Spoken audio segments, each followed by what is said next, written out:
y estamos con la serie acerca del final del califato. Y antes de entrar en materia en esta mañana, solamente hay que recordar puntos importantes.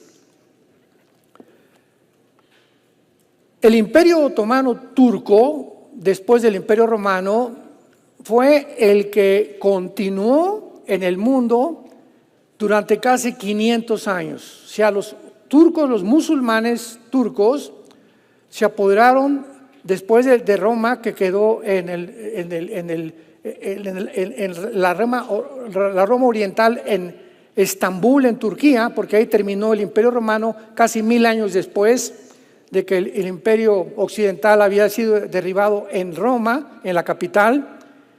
Y el califato es la guía o la ley del califa. De acuerdo a la filosofía de los musulmanes, que ahorita está ya por todo el mundo, que no es coincidencia, ellos quieren imponer lo que se llama el califato, pero el califato es hasta que aparezca un califa, que es el sucesor de Mahoma, de acuerdo a ellos. Y cuando el Imperio Otomano Turco fue derrotado en 1923 por los ingleses, por el general Allenby, para ser más precisos, el Imperio Otomano quedó sepultado, muerto. Y la nueva ideología que surgió fue el comunismo, porque en 1923 Nikolai Lenin pone en práctica lo que aproximadamente en 1850 Carlos Marx y Federico Engels, en su libro el comunismo, todo lo que estaba relacionado con la ideología marxista, el Capital, el libro El Capital, lo pone en práctica Lenin, y de 1923 a 1991, pero síganme con cuidado, termina el Imperio Romano, viene una nueva ideología, el Islam. El Islam es derrotado en 1923. 1923 hasta 1991 prevaleció la ideología del comunismo. Acaba en 1991 el comunismo y Estados Unidos surge poderosamente como un poder militar, económico y político en el mundo hasta principios del siglo XXI.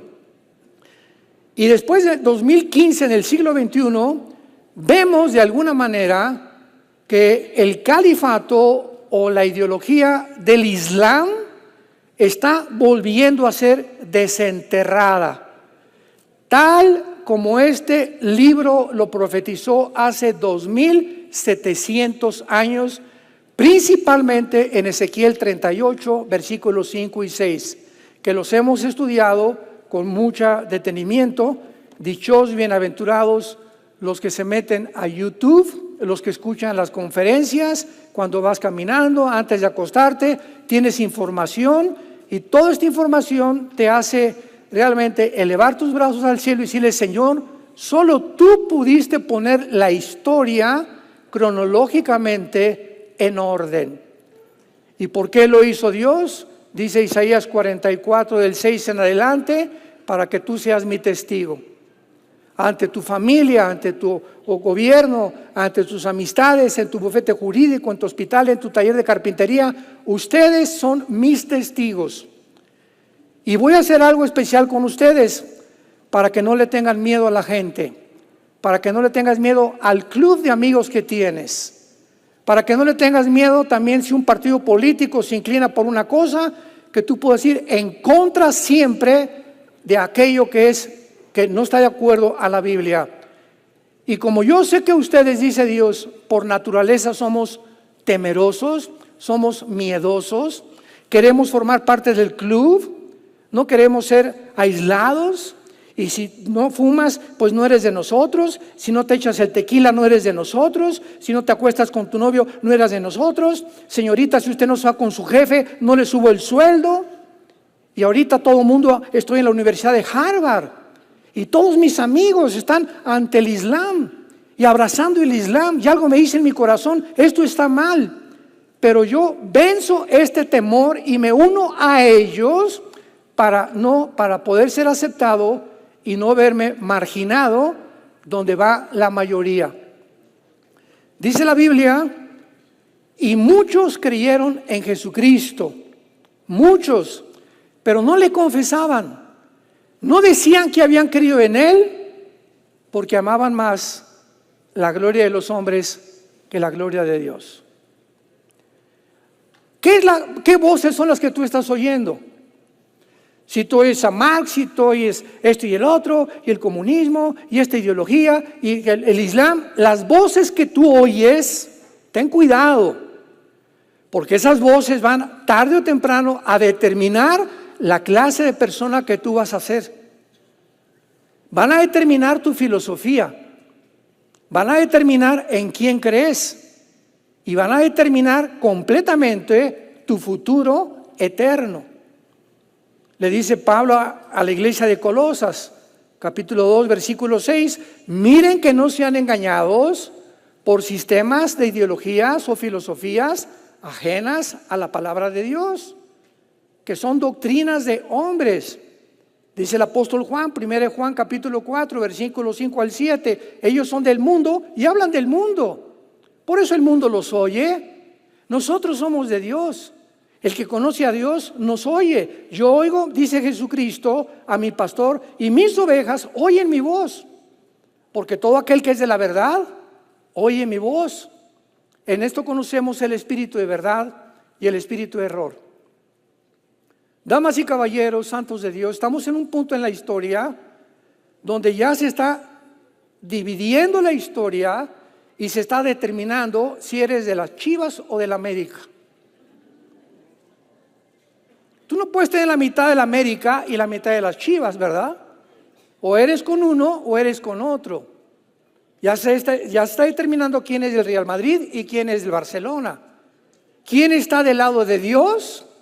¿Y quién está en contra de Dios?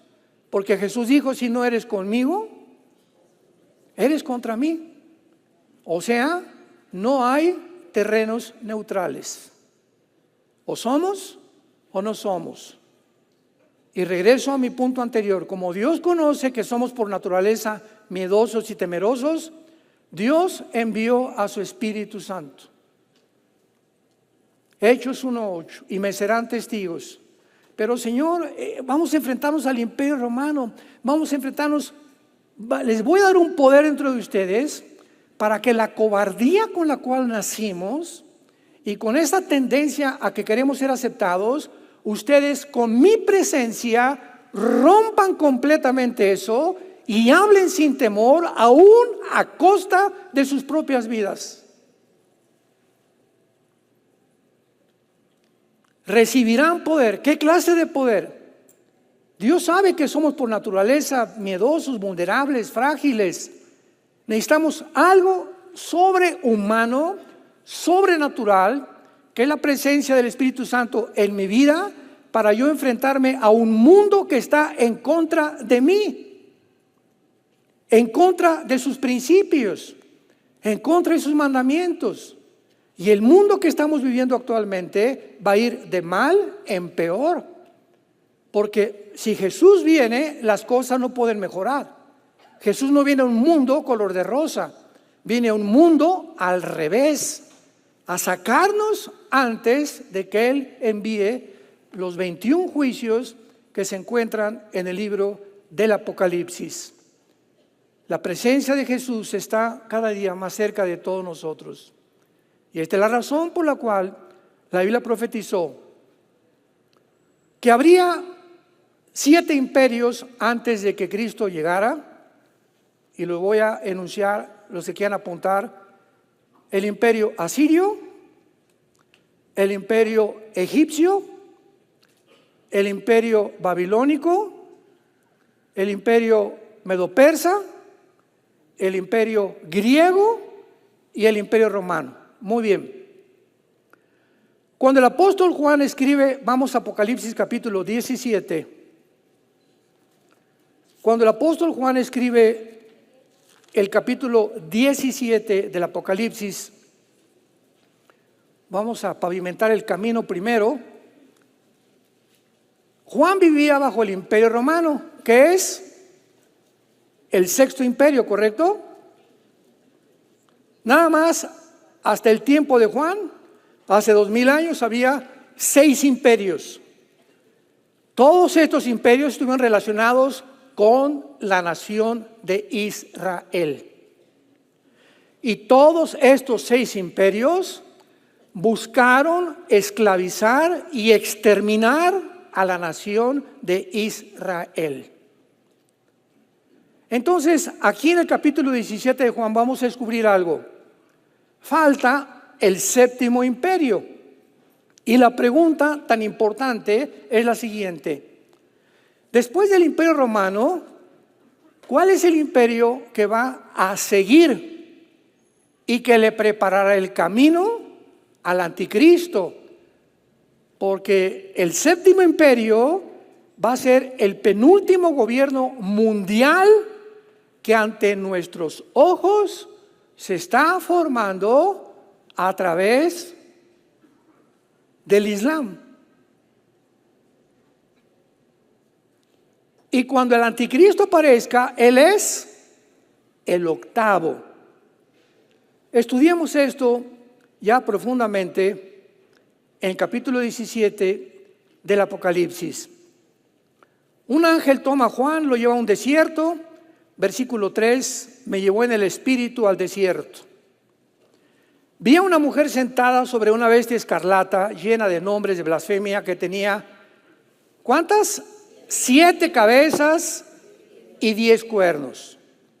La mujer estaba vestida de púrpura y escarlata, adornada de oro, piedras preciosas, perlas, tenía en la mano un cáliz de oro lleno de abominaciones y de la inmundicia de su fornicación. Y en su frente un nombre escrito, un misterio: Babilonia la grande, la madre de las rameras y de las abominaciones de la tierra. Cuando venimos a la Biblia y encontramos un lenguaje como cabezas, cuernos, pues ¿de qué se trata? Y como la Biblia no es de interpretación privada, no es para que, bueno, yo pienso que significa esto. Pues yo me imagino que a lo mejor significa aquello. Dios no nos da a nosotros el adjudicarnos el derecho de interpretar o imaginarte lo que pueda significar, sino que dentro de la misma Biblia se encuentra la interpretación.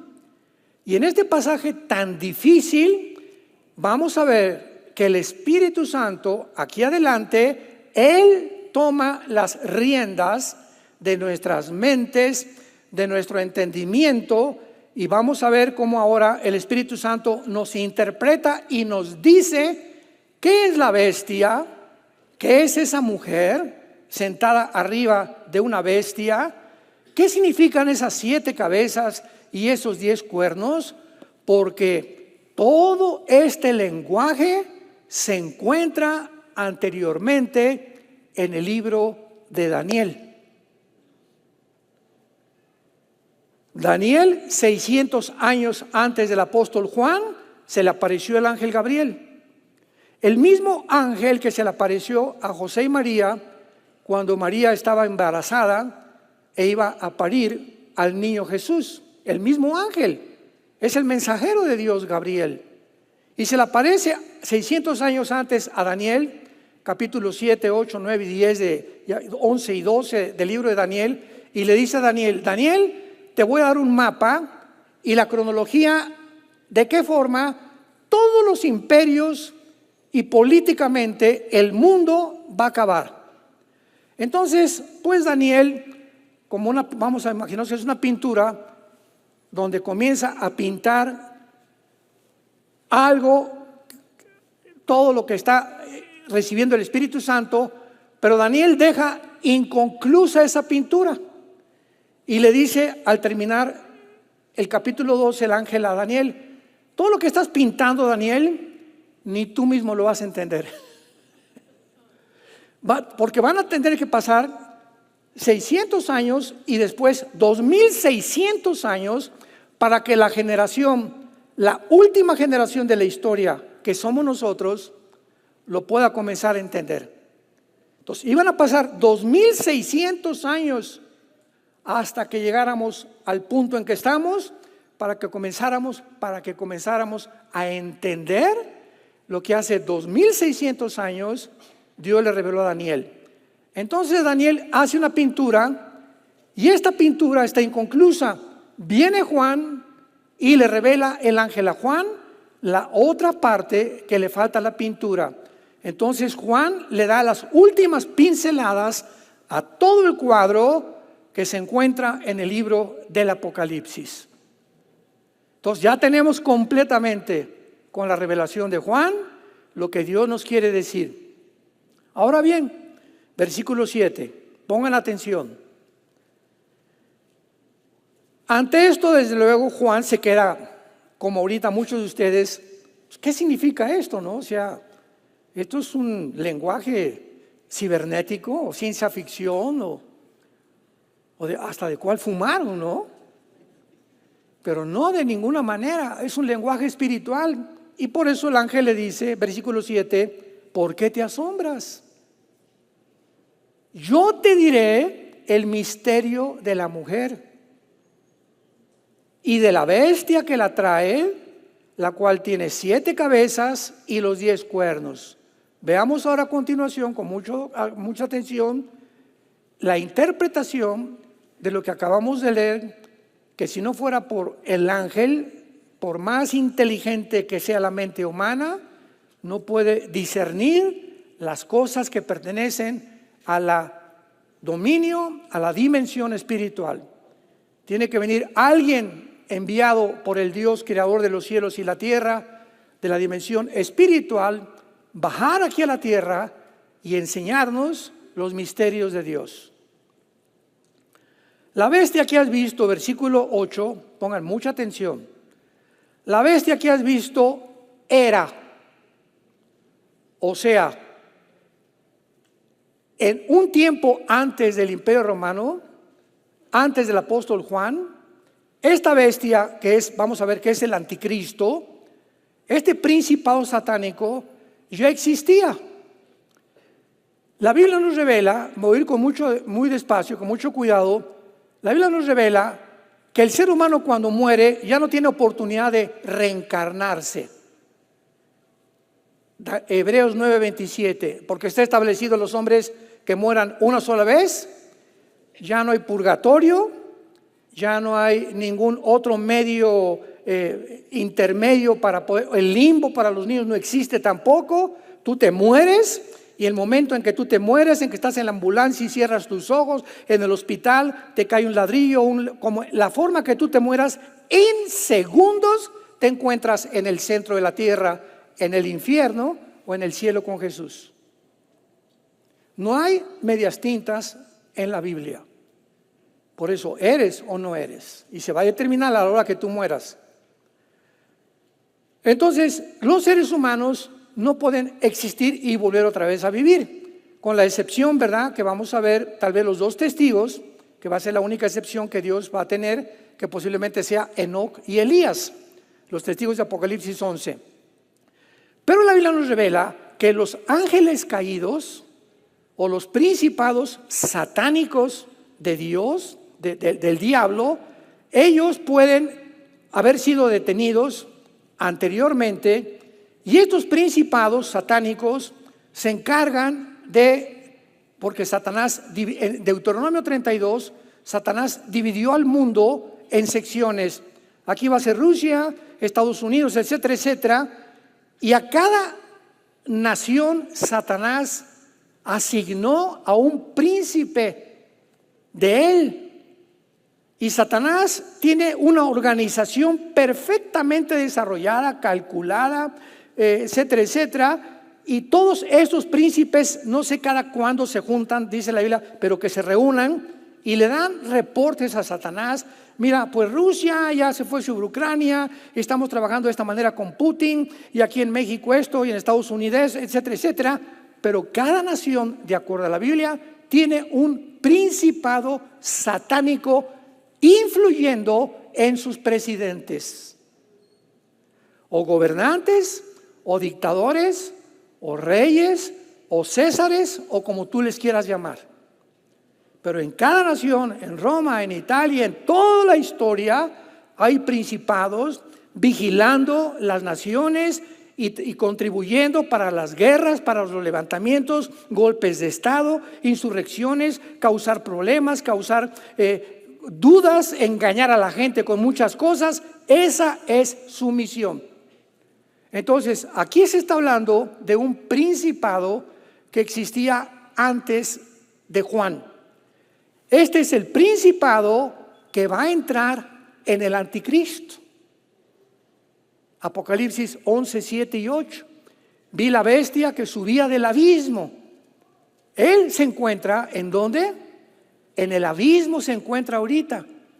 Y hasta esta época en la que tú y yo estamos viviendo, el anticristo va a nacer de una mujer, normalmente como un ser humano, pero no sé si a los 30 años el principado va a entrar en este personaje llamado el anticristo para proveerle, dotarlo de poderes sobrehumanos, para que este personaje haga milagros que van a asombrar al mundo entero, al grado que va a hacer llover fuego del cielo, milagros, etcétera, etcétera, y que la gente lo va a adorar.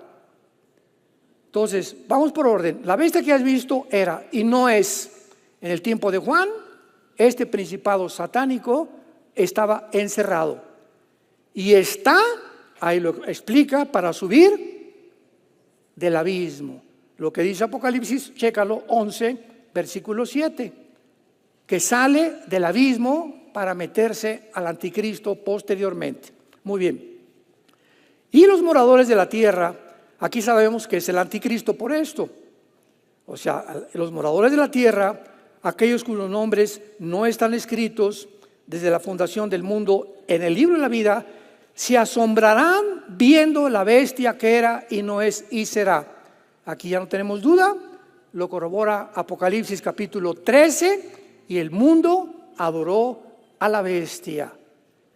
Toda la bestia en el libro de Apocalipsis se refiere al anticristo. Muy bien, ahora vamos a explicar las cabezas y los cuernos.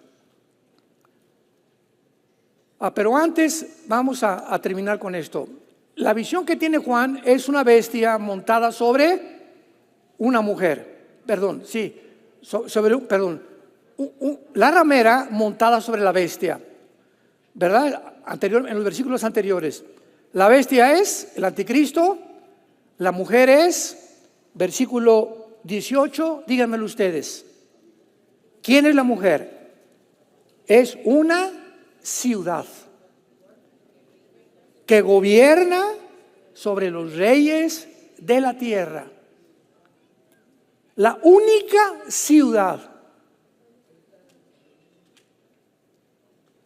en la historia humana que ha ejercido dos poderes, la única, el poder político y el poder religioso, ha sido Roma.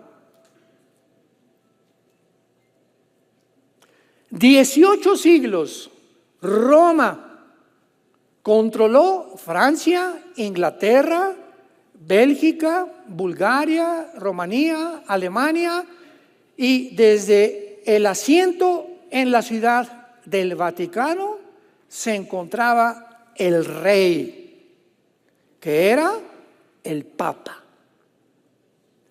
Nadie en la Unión Europea, nadie en Europa podía casarse sin que el rey lo autorizara, sin que el Papa le diera la bendición. Nadie podía entrar en guerra, Francia contra Alemania o contra España, sin que el Papa lo autorizara. Entonces, siendo un poder religioso, se mezcló con la política, se amalgamó, ¿verdad?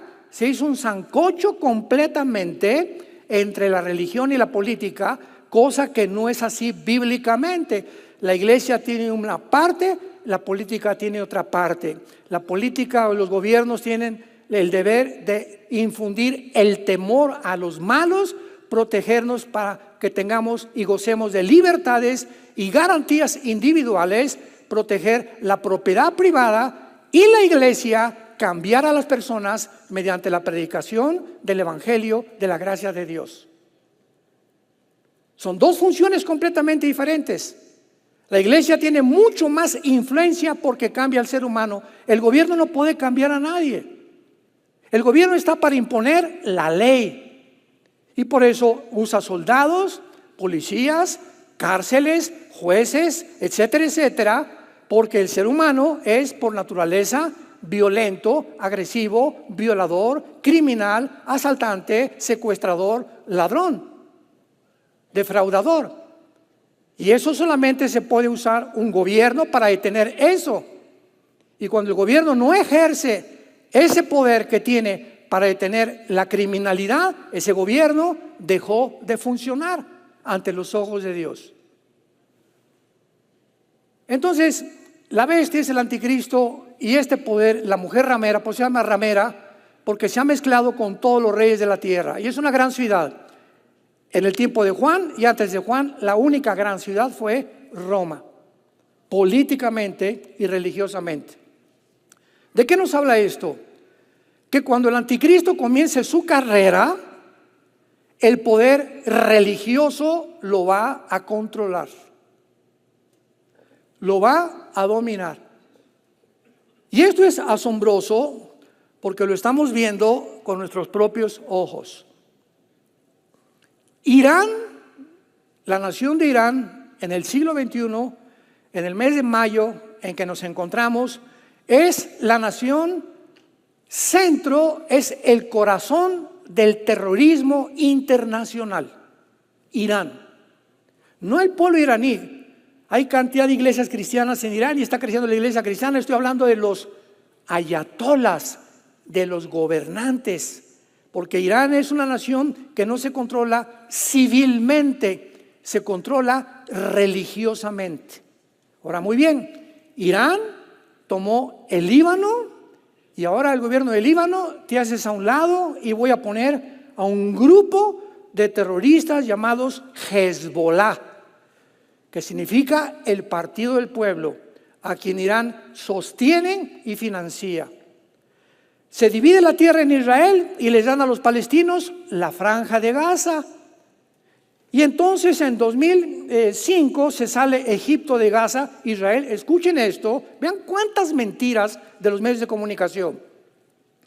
Se sale y entonces Israel tenía dentro de Gaza escuelas, hospitales, gimnasios, etcétera, etcétera, que les donó a los palestinos para que vivieran mejor. Pero en el 2005 y al 2007 se forma en Gaza lo que se llama la Autoridad Palestina Al-Fatah y nombran al que todavía hasta ahorita es el director llamado Mahmoud Abbas, que hasta ahorita no ha habido ni elecciones y sigue él casi como dictador. Muy bien.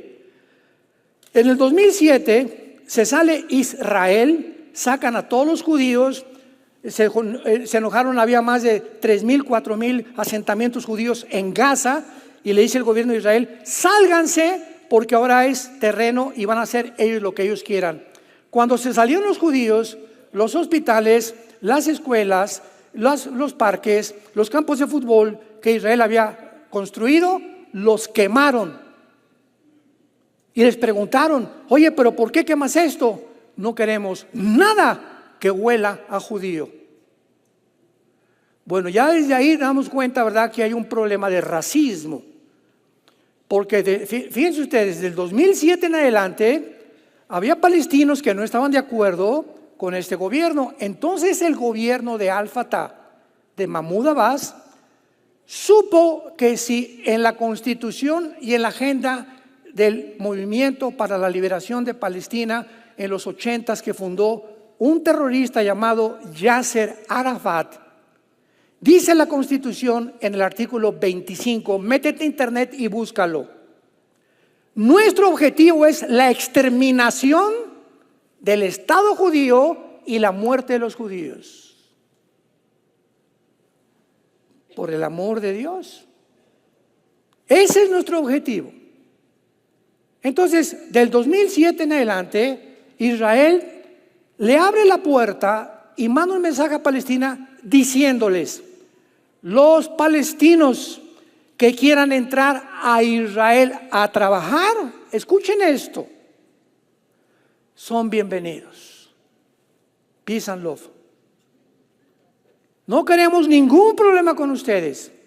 Y desde 2007 comenzaron a entrar miles de palestinos árabes, porque nunca ha existido una nación llamada Palestina, jamás en la historia. Le cambiaron el nombre de Israel a Palestina el emperador Adriano, ¿verdad? Para truncar el nombre de Israel, que significa el que lucha junto a Dios. Pero una nación como Palestina jamás ha existido, nunca, ni tampoco ha habido una asamblea de diplomáticos tratando el problema en Palestina en las Naciones Unidas.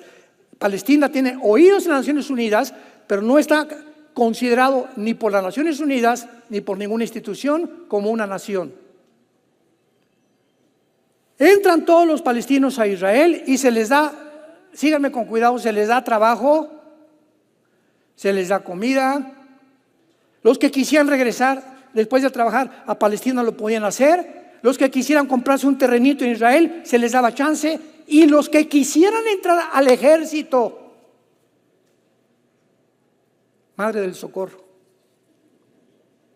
podían entrar al ejército de Israel sin tener que entrar con los 2 años de preparación.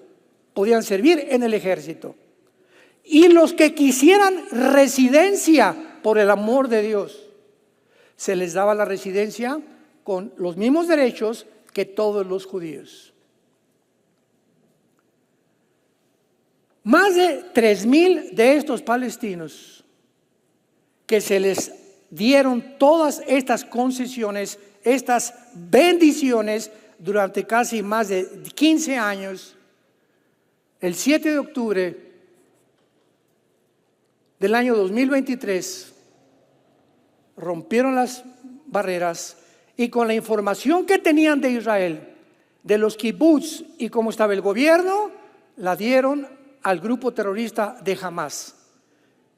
Mahmoud Abbas le entregó el gobierno de Gaza a un grupo terrorista, porque el grupo terrorista es un grupo militante. Y como en la constitución de los palestinos dice exterminar el Estado de Israel, Mahmoud Abbas, como jefe de la autoridad palestina, sin un ejército, nunca iba a alcanzar este objetivo. Y si el objetivo es exterminar al Estado de Israel, ¿qué necesitan? Pues un ejército. Pero cuidado, si no eres nación, no puedes tener un ejército. Entonces se formaron grupos terroristas. Le quitaron el gobierno a Mahmoud Abbas, y el grupo de Hamás desde el 2007 a 2008 hasta el año pasado recibió con B de burro, billones de dólares de Irán, de Arabia Saudita, de los mismos Estados Unidos. Y de estos billones de dólares para medicinas, comidas, infraestructuras, edificios de apartamentos, mejores hospitales, etcétera, etcétera, todo lo que hicieron fue: vénganos a tu reino. Hágase tu voluntad, Alá, en los cielos como en la tierra. Se quedaron con esos billones de dólares y armaron una estructura subterránea debajo de Gaza de casi 750 kilómetros. Escuchen, Gaza mide aproximadamente 50 kilómetros de largo por 10 de ancho. Imagínense una red de túneles de 750 kilómetros dentro de un terreno de casi 50 kilómetros, con aire acondicionado, con los mejores cementos, electricidad, cocinas y túneles a 15 metros bajo el suelo. ¿Qué infraestructura usaron? ¿Qué tecnología usaron para haber perforado y haber llegado hasta el fondo casi de la tierra y hacer túneles donde cabía un coche? Le ganaron al Chapo. O no sé si fue su consejero. todos esos billones de dólares los hicieron en túneles. ¿Con qué propósito? Comenzaron a desarrollar este propósito el 7 de octubre. Se salieron, rompieron las barreras y más de 3,000 terroristas entraron a los kibutz. A los bebés los metieron en un horno. Me van a perdonar el lenguaje que voy a usar. Les sacaron los ojos enfrente de bebés de 6 meses, enfrente de los papás, con un desatornillador los ojos. Ya que acabaron con los bebés, los quemaron o los metieron a un horno enfrente de los papás. Imagínate tú amarrado de la mano viendo eso con tus bebés, con tus hijos. Ya que acabaron con los bebés, siguieron con las mujeres y les abrieron el vientre enfrente del esposo. Y mientras el esposo veía esto, le cortaron las manos a los varones, para que con el dolor que tenían del bebé y la mujer, siguieran sufriendo. Y cuando acabaron, los quemaron a todos juntos. Esto es diabólico. Ni siquiera los nazis habían caído en una masacre como la que ellos hicieron. Y aparte se llevan a 250 rehenes y matan a 1,200 judíos. ¿Qué nación, vamos a pensar objetivo y lógicamente, qué nación, imaginemos que entran de Guatemala 3,000 personas y entran a Chiapas, entran a toda la zona, a Quintana Roo, etcétera, etcétera, hacen esta matazón, se llevan a mexicanos secuestrados a Guatemala y México dice, abrazos, no balazos. ¿Se imagina que reaccionáramos de esa manera? La Biblia le dio a los gobiernos en la Biblia el derecho de usar la fuerza, la violencia, el ejército, la policía, las cárceles, porque la naturaleza humana es de maldad. Entonces no puede permitir un gobierno que esto suceda. Tendríamos que reaccionar, ¿verdad? Y ahora hay una cosa importante. De acuerdo a la ley internacional de las guerras, cuando se declara esto, casi le toca a México esto hace como 6 meses. Cuando un gobierno, por ejemplo, califica a un grupo dentro de una nación, en este caso México, que si los cárteles de la droga o cualquier grupo se les califica como terroristas, la Constitución mexicana dice que si un agente del FBI quiere entrar a México no puede entrar armado. En otros presidentes los han permitido. Y si quiere entrar la policía, no puede entrar la policía porque es México. No puede entrar el ejército de Estados Unidos a México porque tiene que respetar el terreno mexicano y la Constitución. Pero cuando el gobierno detecta que hay un grupo que es terrorista y se les califica como terroristas, cualquier gobierno en el mundo entero puede entrar e invadir para buscar a esos terroristas o matar a los terroristas o llevarlos a la justicia.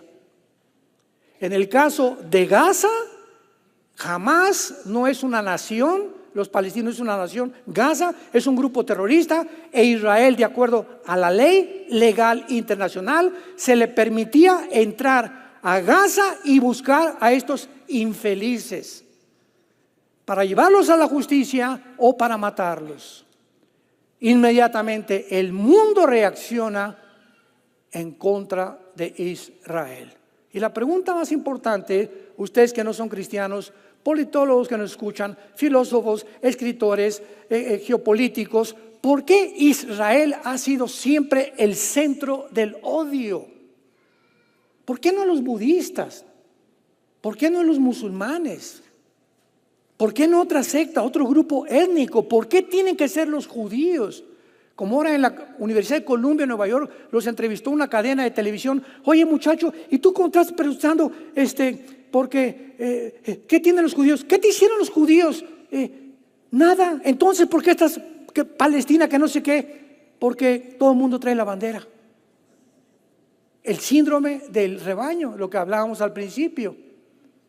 Entonces, esta masacre que hay, ¿verdad?, le concedió a Israel, pero se levantaron y llegaron hasta el colmo que la Corte Internacional de Justicia de La Haya, a sugerencia del país de Sudáfrica, solicitó a la Corte Internacional de Justicia de La Haya que por favor acusaran y denunciamos, dice Sudáfrica, a Israel de genocidio. ¿Están marihuanos? ¿Es un chiste de veras?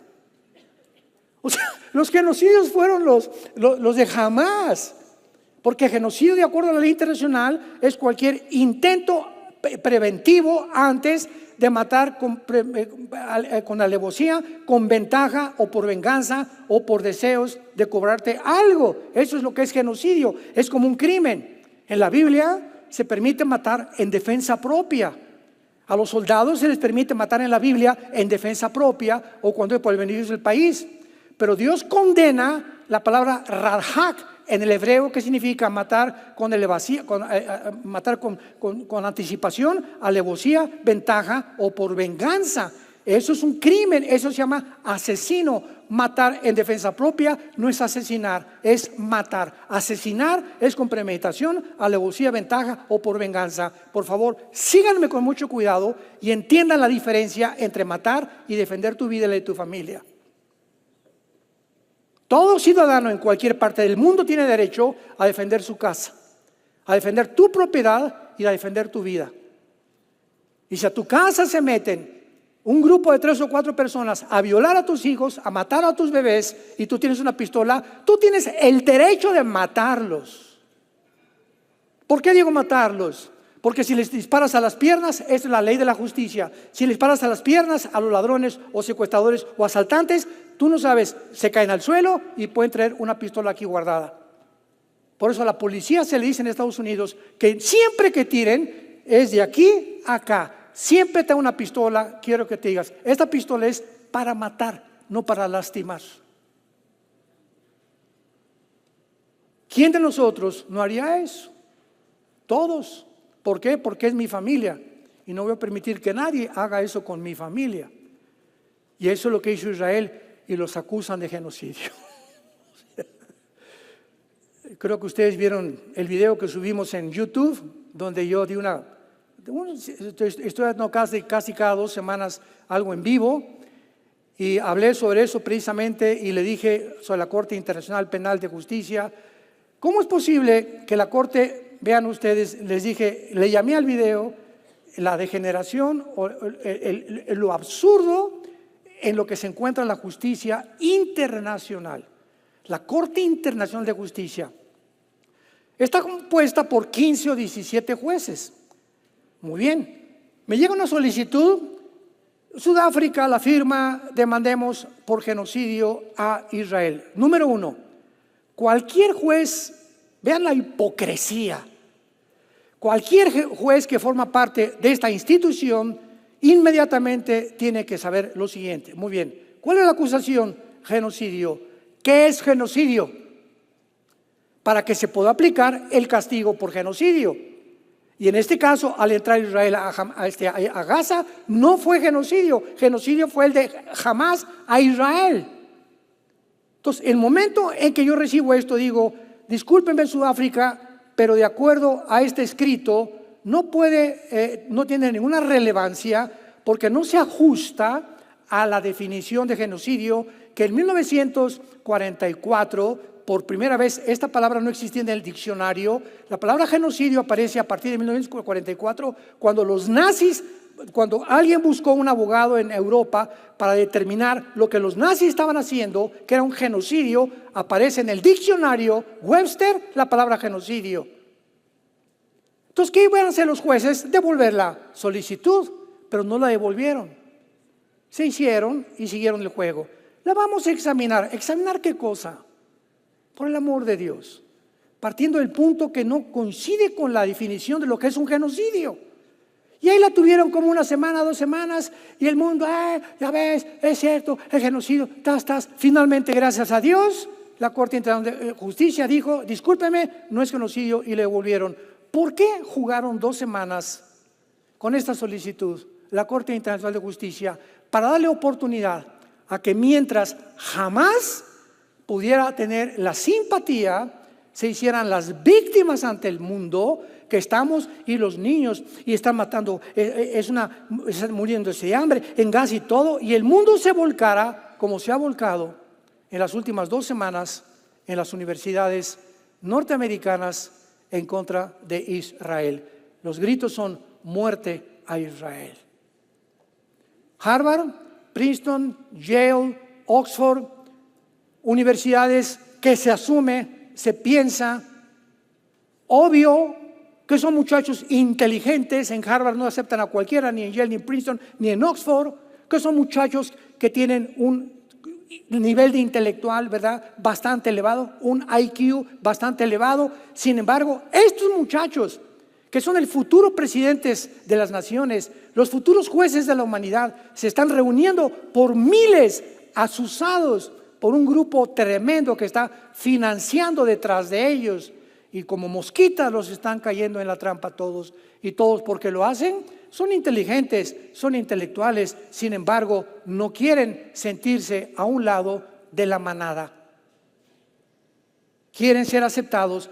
Y si Yale y Oxford y Princeton y Yale, etcétera, etcétera, lo hacen y nosotros no lo hacemos, nos vamos a sentir que somos diferentes. Nos unimos a un grupo, aunque no entiendo lo que estoy haciendo, crucifícalo, crucifícalo, crucifícalo.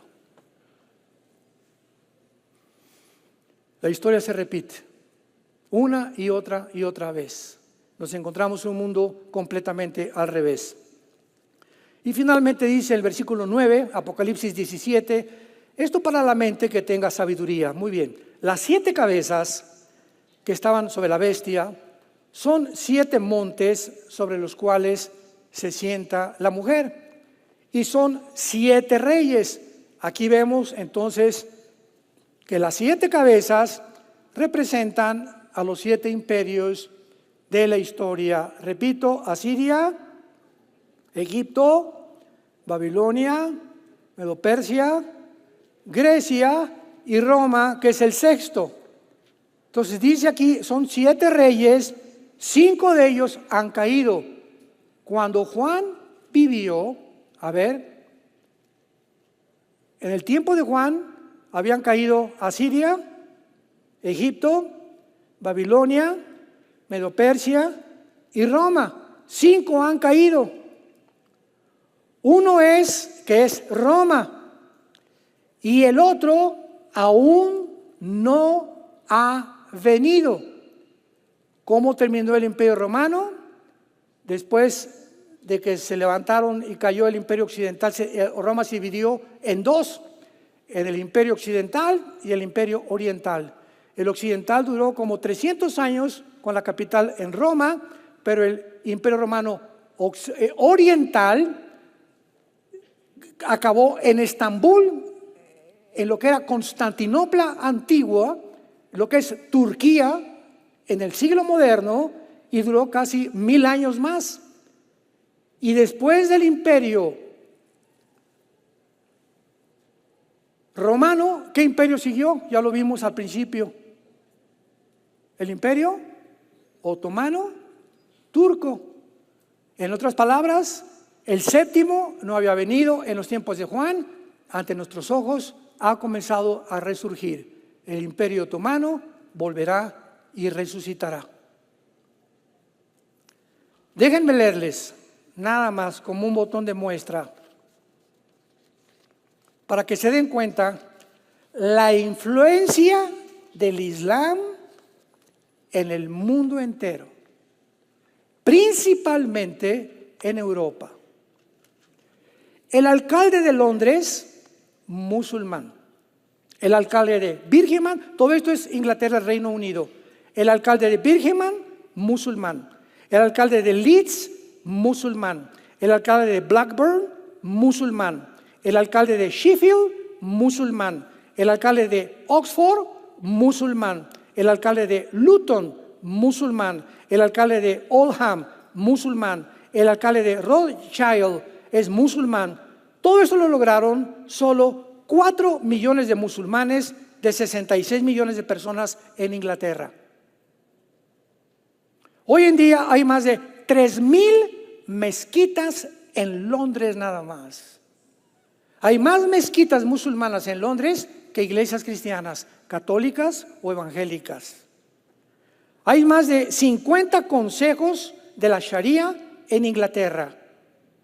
El 63% de los musulmanes no trabajan. Reciben apoyo estatal más vivienda gratuita. ¿Qué mundo tan loco estamos viviendo? Despertemos. Las familias musulmanas subvencionadas por el Estado con una media de entre 6 y 8 niños reciben alojamiento gratuito. Ahora, todas las escuelas, sin excepción, en Inglaterra, tienen la oportunidad de impartir lecciones sobre el Islam obligatorias por parte del gobierno. ¿Qué dice la Biblia?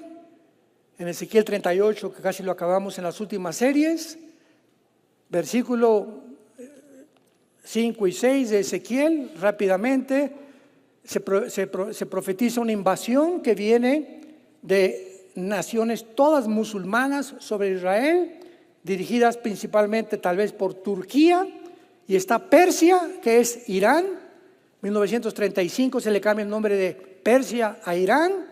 Cusifut, que son Sudán y Etiopía. Ayer, Irán invita a Sudán y Etiopía a unirse. Irán les va a mandar drones a Sudán y Etiopía. Claro, Sudán fue la nación que cuando vivía Osama Bin Laden le dio asilo político y lo resguardó y lo cuidó. Naciones que están junto al Mar Rojo, abajo de Egipto, que la Biblia profetizó en Ezequiel 35:5, que serían las naciones que serían aliadas a el futuro dictador mundial, que es el anticristo. Y cuando aparezca el Mahdi, que es el Mesías que el Islam está esperando, para nosotros va a ser el anticristo.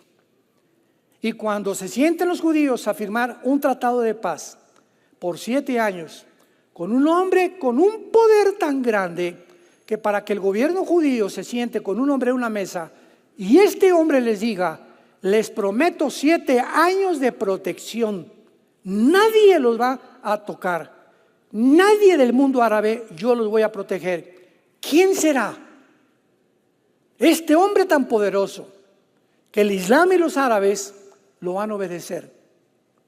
El Mahdi, que para ellos es el Mesías. Y reconociéndolo como el Mesías, le va a decir, tranquilos, a los 3 años y medio comienza la persecución. Y para nosotros es el anticristo. Entonces, esto nos muestra claramente el surgimiento del califato, la resurrección del califato que vivimos en la última etapa de la historia humana. ¿Estás tú preparada? ¿Preparado para encontrarte con Dios? ¿Tienes a Jesucristo como tu Señor y Salvador?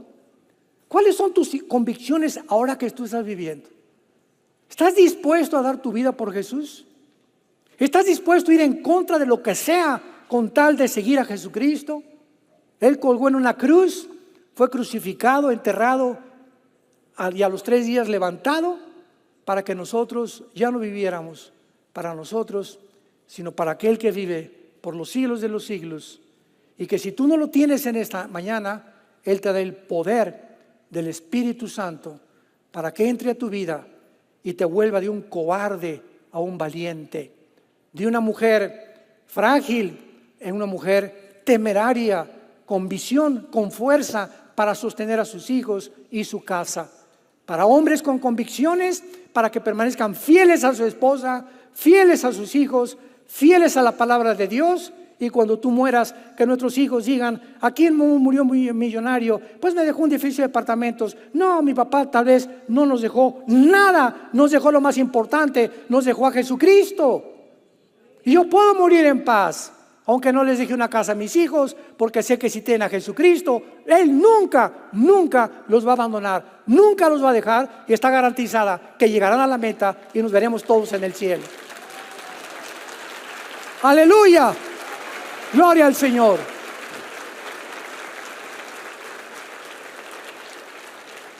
Te damos gracias, Señor Dios y Padre de Jesucristo, nuestro Señor y Salvador. El que nos corona de favores y misericordias, el que rescata de nuestra vida del hoyo, el que sana todas nuestras dolencias. Gracias, Señor, porque tu temor será medicina a nuestro cuerpo, medicina a nuestros huesos. Aún en la vejez estaremos vigorosos y verdes, y floreceremos como la palmera, creceremos como el árbol del Líbano, para anunciar al mundo que tú eres nuestra fortaleza y que en ti no hay injusticia. No nos vamos a cansar porque tú nos vas a dar fuerzas como el águila, ni nos vamos a fatigar. Nos mantendrás con energía durante toda nuestra vida. Nos concederás las peticiones de nuestro corazón porque hemos esperado en ti. Y nadie que te conoce será avergonzado porque esperamos en aquel que dice: yo soy el camino, la verdad y la vida. Recibe a Cristo en esta mañana con todo tu corazón. Ábrele tus brazos de tu vida interior y dile: Señor mío y Dios mío, perdona mis pecados. Creo que en la cruz pagaste por ellos con tu sangre y que a los 3 días, después de haber sido enterrado, crucificado y resucitado, vienes a mí a darme la vida eterna. Te recibo, Jesús. Dame ese poder que no tengo para ir en contra del mundo, en contra de la opinión popular, porque son los pocos los que hacen que cambien las cosas. Porque no nos has llamado a detener el diluvio, sino a meternos en el arca. No podemos cambiar las circunstancias locas del mundo que vivimos. Nos has llamado a buscarte, a tener paz en tu presencia cada día con tu palabra y a esperarte con esta tranquilidad de espíritu, sabiendo que nada nos pasará. Toda arma forjada contra nosotros no prosperará. Condenarás toda lengua que se levante contra nosotros en juicio, porque en ti hemos esperado. En el nombre de Jesús. Amén.